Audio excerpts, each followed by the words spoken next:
안녕하세요. 8월 29일 금요일 한 주를 마감하는 뜨거운 증시 분석 시간입니다. 오늘 우리 시장 한마디로 밀물과 썰물이 공존하는 아주 흥미로운 하루였는데요. 외국인은 파도처럼 빠져나가고 그 빈자리를 정책의 바람을 탄 종목들이 힘차게 채웠습니다. 자, 숫자로 먼저 시장을 만나볼까요? 코스피는 3186.01포인트로 0.32% 하락, 코스닥은 796.91포인트로 0.19% 하락하며 마감했습니다. 특히 외국인이 무려 3,661억 원을 순매도하며 시장을 압박했죠. 하지만 이런 파도 속에서도 빛나는 등대가 있었으니 바로 조선업종이 3.38%, 운송업종이 4.96% 급등하며 시장을 밝혔습니다. 반면 2차전지는 3.30%, 제약업종은 1.09% 하락하며 아쉬운 모습을 보였습니다. 자, 그럼 지금부터 이 흥미진진했던 하루의 증시를 속속들이 파헤쳐 보겠습니다. 오늘 우리는 시장의 큰 그림을 시작으로 어떤 업종이 웃고 울었는지, 투자자들은 왜 이런 움직임을 보였는지 차근차근 살펴볼 겁니다. 특히 하늘 높은 줄 모르고 솟아오른 50위, 주신고가 종목들의 비밀을 알아보고 요즘 가장 핫한 정책 이슈까지 알차게 준비했으니 채널 고정해 주세요. 먼저 시장의 전체적인 모습을 그래프로 확인해 보시죠. 왼쪽 그래프를 보시면 코스피와 코스닥 지수가 주 초반과 비슷한 수준에서 마감한 것을 볼 수 있습니다. 하지만 오늘 하루만 놓고 보면 외국인의 대규모 순매도 때문에 하락 마감했죠. 오른쪽 막대 그래프는 오늘 투자자들의 동향을 명확하게 보여줍니다. 외국인이 마이너스 3,661억 원이라는 거대한 파란색 막대를 기록하며 매도세를 이끌었습니다. 반면 개인 투자자가 2억 2,297억 원, 그리고 기관과 연기금이 각각 625억, 739억 원을 순매수하며 방어에 나섰습니다. 그렇다면 외국인들은 왜 이렇게 팔았을까요? 바로 관세 불확실성과 9월 FOMC 금리 정책이라는 두 가지 안개 때문입니다. 자, 미국 시장은 좋았는데도 불구하고 이런 불확실성 때문에 위험 자산인 한국 시장에서 일단 발을 빼는 모습을 보인 거죠. 오늘은 정말 업종별로 희비가 극명하게 엇갈렸습니다. 이 막대 그래프를 보세요. 왼쪽에 초록색 상승 업종과 오른쪽에 빨간색 하락 업종이 선명하게 대비되죠. 가장 환하게 웃은 곳은 조선화조성이자재와 운송화물류 업종입니다. 조선주는 해외 협력 소식과 정부 정책 지원에 힘입어 HD 현대중공업이 3.38% 상승하는 등 강세를 보였고요. 운송주는 현대글로비스와 현대모비스가 각각 4.85%, 4.96% 급등했는데 바로 지배구조 개편에 대한 기대감 때문이었습니다. 또 자사주 소각 의무화라는 핫한 이슈 덕분에 증권 와지주사도 좋은 흐름을 보였습니다. 반면 2차전지 업종은 LG에너지 솔루션이 3.30% 하락하는 등 차익 실현 매물에 시달렸습니다.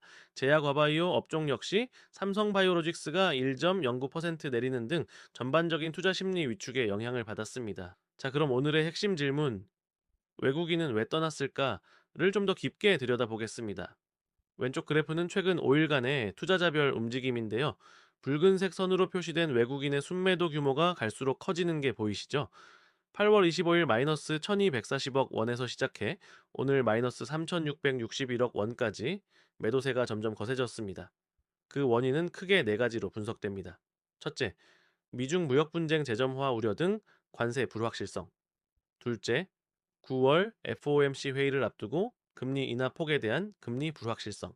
이 두 가지가 가장 큰 영향을 미쳤습니다. 여기에 미국의 경제지표 변동성과 기술적인 매도 압력까지 더해지면서 외국인의 매도 버튼 클릭을 유도한 것으로 보입니다. 자, 잠깐 여기까지 재미있게 보고 계신다면 자, 구독과 좋아요 한 번씩 부탁드립니다. 그 시장은 파랬지만 그 안에서도 유독 빛나는 종목들이 있었죠. 오늘의 주인공들을 만나보겠습니다. 먼저 운송과 부품 업종의 현대글로비스와 현대모비스 각각 4.85%, 4.96%라는 놀라운 상승률을 기록하며 50위 주 신고가를 경신했습니다. 상법 개정으로 인한 현대차 그룹의 지배구조 개편 기대감이 주가를 힘껏 밀어 올렸죠. 조선업의 대표주자 HD 현대중공업과 한화오션도 각각 3.38%, 2% 상승하며 이름값을 톡톡히 했습니다. 해외 협력과 정부 정책 지원이라는 든든한 돛을 달고 순항하는 모습입니다. 반면 2차 전지의 LG에너지 솔루션과 제약의 삼성바이오로직스는 각각 3.30%, 1.00% 하락하며 아쉬움을 남겼습니다. 최근 상승에 따른 차익 실현 매물과 외국인 매도세의 영향을 피하지 못했습니다. 52주 신고가 종목 시장의 흐름과 상관없이 나만의 길을 가는 종목들이 있습니다. 바로 52주 신고가 종목들인데요. 그래프를 보시면 HD 한국조선해양, 현대글로비스, 현대모비스, 그리고 TLB까지 모두 가파른 우상향 곡선을 그리고 있습니다. 기술주 TLB는 무려 8.46%나 급등했는데요. 데이터 센터 수요 증가라는 확실한 호재의 덕분이었고요. 조선주 HD 한국조선해양은 조선업 호황에 힘입어 5.21% 상승했습니다. 그리고 앞서 말씀드린 현대글로비스와 현대모비스는 지배구조 개편이라는 강력한 모멘텀을 바탕으로 신고가 랠리를 펼쳤습니다. 이처럼 오늘 시장은 전체적인 약세 속에서도 개별적인 호재와 정책 이슈를 가진 종목들이 시장을 이끌어가는 차별화 장세가 뚜렷했습니다. 많은 분들이 궁금해 하셨을 겁니다. 어젯밤 미국 증시는 올랐다는데 왜 우리 증시는 힘을 못 썼지? 바로 디커플링, 즉 탈동조화 현상 때문입니다. 왼쪽 그래프를 보시면 미국 다우, S&P 500, 나스닥 지수는 모두 초록색 상승을 보인 반면 한국 코스피와 코스닥은 파란색 하락을 기록했죠. 미국은 두 분기 GDP 성장률이 예상보다 높게 나오면서 연착륙 기대감이 커졌지만 우리 시장은 그 온기를 전혀 받지 못했습니다. 그 배경에는 바로 관세 불확실성과 금리 정책 불확실성이라는 한국 시장에 더 민감한 이슈들이 있었습니다. 자, 좀 오른쪽 아래 원대 달러 환율 추이 그래프를 보시면 환율이 계속 오르는 모습이 보이죠. 이렇게 원화 가치가 떨어지니 외국인 투자자들 입장에서는 한국 주식을 팔고 싶어지는 겁니다. 자, 정책 이슈. 최근 시장을 움직이는 가장 강력한 키워드는 바로 정책입니다. 특히 자사주 소각 의무화 법안 논의가 뜨겁습니다. 이 법안은 회사가 사들인 자기 주식, 즉 자사주를 의무적으로 소각하게 해서 주식 수를 줄이고 주당 가치를 높이는 효과를 가져옵니다. 이 소식이 전해지자 자사주 보유 비중이 높은 증권사나 지주사, 그리고 지배구조 개편 이슈와 맞물린 현대차그룹 관련주들이 큰 주목을 받았습니다. 오른쪽 그래프를 보세요.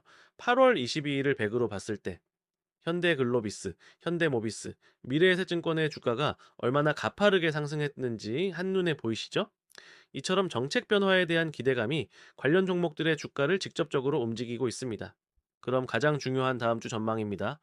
다음 주는 중요한 경제 지표 발표가 줄줄이 예정되어 있어 변동성이 클 수 있습니다. 특히 9월 5일 금요일에 발표될 미국의 8월 비농업 고용 지표와 실업률은 그야말로 핵심 이벤트입니다. 이 결과에 따라 연준의 9월 금리 인하 규모가 결정될 수 있기 때문이죠. 예상보다 고용이 약하게 나오면 금리 인하 폭이 커질 수 있다는 기대감이 생길 수 있습니다. 단기적으로는 주요 지표 발표 전까지 방어적인 시각에서 시장을 바라보는 관점이 있으며, 중기적으로는 조선업이나 지배구조 개편 관련주처럼 정책 수혜가 기대되는 분야나 실적이 뒷받침되는 종목들을 중심으로 시장의 흐름을 살펴보는 접근 방식이 있습니다. 오늘 제가 준비한 소식은 여기까지입니다. 시장은 늘 예측하기 어렵지만 이렇게 함께 공부하고 분석하다 보면 더 나은 길을 찾을 수 있을 겁니다. 마지막으로 구독과 좋아요 잊지 마시고요. 자, 본 자료는 시장에 대한 이해를 돕기 위한 참조용으로만 사용하시길 바랍니다.